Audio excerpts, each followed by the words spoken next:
Welcome to MiConvert. In this tutorial, I will show you how to convert MA files to STP format, completely free and online. Open your browser and search for MA to STP MiConvert.com. Click on the first result to go straight to the converter.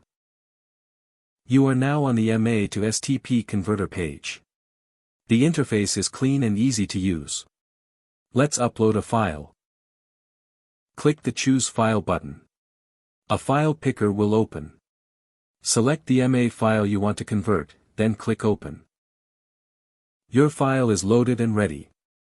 You can see the file name, size, and destination format.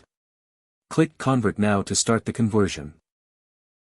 The conversion is in progress. You can see the progress bar moving. This usually takes just a few seconds.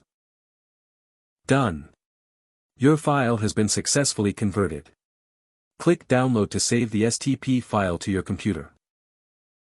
That's it. Visit MiConvert.com for more free conversion tools. Subscribe for more tutorials. Thanks for watching.